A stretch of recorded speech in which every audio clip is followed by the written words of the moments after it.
Space. We all know what space is, but do we? Most people might not care about space, or what lurks beyond the stars.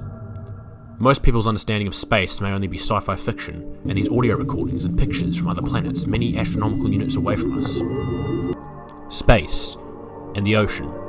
Two of the last unexplored frontiers. One is quite close to us, but the other surrounds us. Both are deadly and not meant to be explored by land mammals such as us, but we still do, in defiance to the natural order. In space, our planet is a tiny pebble in an empty black void that puts us into perspective how small we really are. Some nights I stare out into the cosmos and I think to myself about mankind and all the problems dwelling here on this planet. But out there, it means nothing. And our limited information on what's out there and how small we really are in the grand scheme of things may fill people with fear. The unknown scares us the most, and we don't know what's out there. But we do know more than most animals on this planet would know.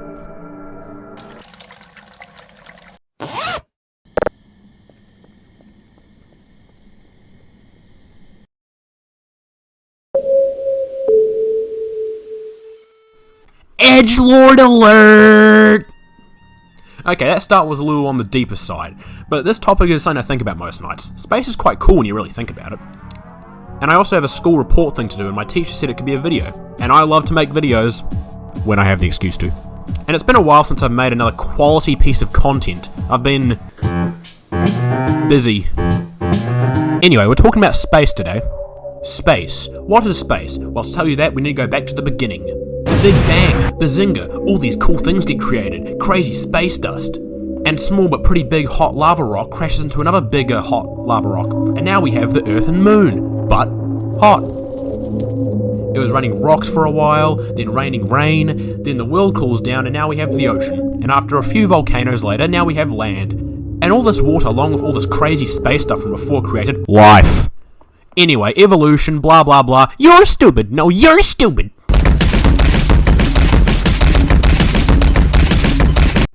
Now that all the boring stuff is over, let's go to a time when people were thinking about what space is. For a long time, we looked up into the stars and thought, what was up there? But we can't really do much about that because we're kind of busy making fire and sharp rock. But later in history, we were thinking a little more about space. Oh look, these stars look like this thing if you squint your eyes a little, and smoke this weird herb. And these two little stars over here form the constellation the Crusade. But then there was a time where we could look closer at space and the galaxy. And we had glass that could bend light and make objects and things appear closer than they actually were. The telescope was used to look up at the night sky, and astronomers were able to ponder, making observations and understanding what planet was where and how far away it was, and guessing what Earth was by using shadows and measurements. So people realised Earth was round. Round? Well, does this look round to you? This is flat, mate. You liar. You stupid liar face. Now, there was a lot more important observations made, but eventually people discovered liquids that could burn quite hot when given the right amount of oxygen, and that heat would make a lot of energy and propel things at high speeds with a great amount of force. Then, after a little war that didn't really change much at all, Russia and the United States were best friends, until they weren't. Race you to the moon, last one there was a stupid, dumb idiot. Got him! So the space race was on, and the two countries duked it out. But wait, there was also a third. The Zambia Space Program in Africa, directed by this guy. I don't know about you guys, but I'd trust any man who looks like this.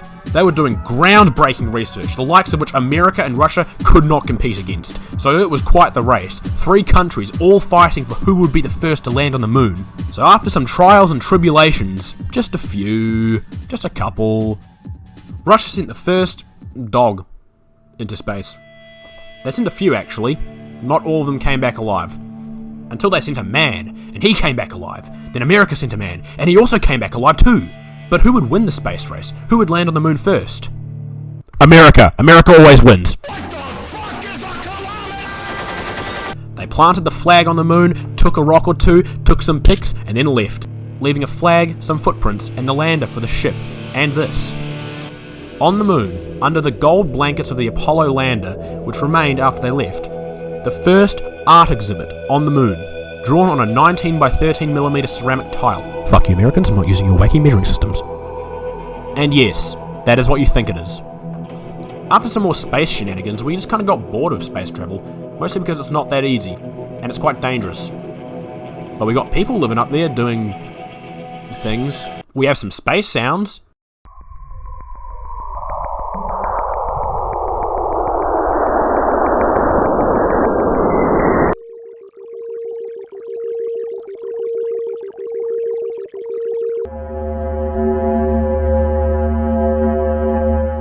And some space pictures which look quite cool.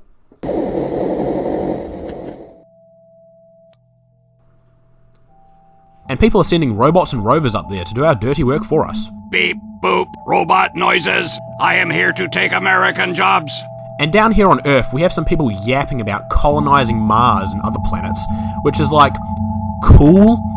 How? And you would have to send resources up there from Earth, so it wouldn't be that practical. And we should probably focus on the problems plaguing our own planet instead of worrying about colonizing other planets. And on another note, I don't really trust the co-founder of OceanGate to get us to another planet. You know, the same company that made this submarine. And we all know how that ended. Now, how do we protect ourselves from the cold vacuum of space? This is the main part of the video. The rest of the stuff I just told you was utterly meaningless to the assignment at hand. If I just did this from the start, the video would be like 2 minutes long, and that isn't really that entertaining or interesting. So first of all, let's talk about how we can not live in the vacuum of space. There is no oxygen, and if you're in space without a spacesuit, you'll explode! Nah, instead the reality is much more horrifying. You would feel the oxygen being sucked out of your lungs as you suffocate, and feel your skin and blood begin to freeze from the coldness of space before everything goes black as your life fades away. You become a flash-frozen, mummified corpse floating in the dark abyss. No one to hear you scream. No one to come and save you. So yeah, not too pleasant. Wear a spacesuit, kids. The way we get oxygen in space with spacesuits and shuttles is the same way we do for being under the sea. We have suits that have tanks, and they pump oxygen in just the right amount into our lungs so we don't die. Or tanks that pump oxygen into the surrounding area, so again, we don't die. For some reason, humans need oxygen. Crazy, right? We have spacesuits to protect ourselves from the cold vacuum of space too. But another worry is on the moon. The moon dust was like a very fine, sharp powder, and it can cut you and irritate your fleshy body. Ground up moon rocks are pure poison. Other dangers of space include floating away into the void of space as you slowly run out of oxygen or freeze to death. Rock. Black holes. Running out of oxygen. Again. The Death Star. Aliens. The Imposter.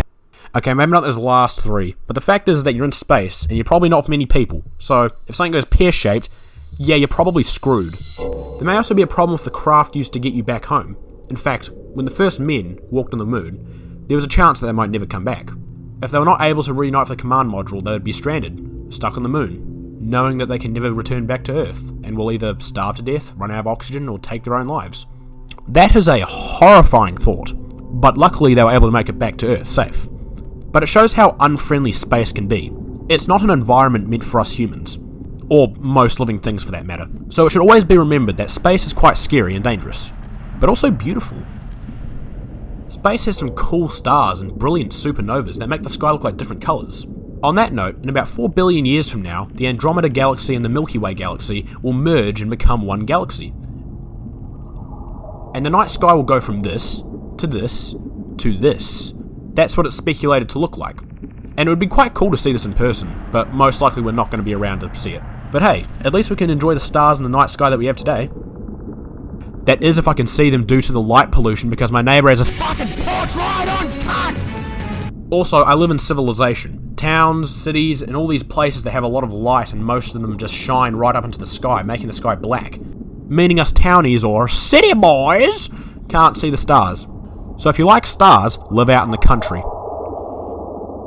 Also, NASA said they were going to launch a live monkey into the sun. It is a crucial step forward towards better understanding how species react to being deposited into the sun's 27 million degree plasma core. Where did I learn this piece of information from? Well, the only trustworthy news source, The Onion.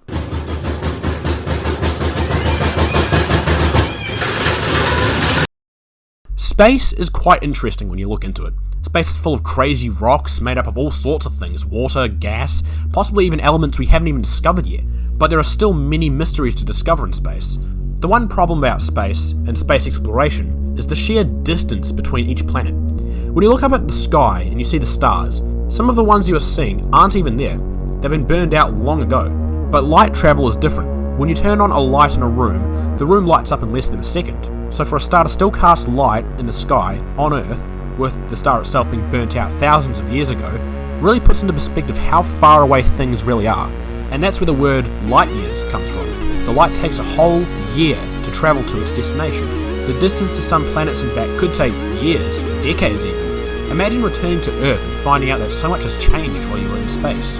Unless we discover a way to travel faster than the speed of light, but we haven't been able to do that. But who knows, one day we might be able to. If we were able to create enough energy to move from one planet to another in about the same time as a car ride, it would be a major step for humans to achieve. But for now, we are Earthbound. Anyway, that's my video on space. Please remember to like and comment and subscribe for more epic content. Also, only a small percentage of my viewers are actually subscribed, so please be sure to hit that subscribe. Dancing is forbidden.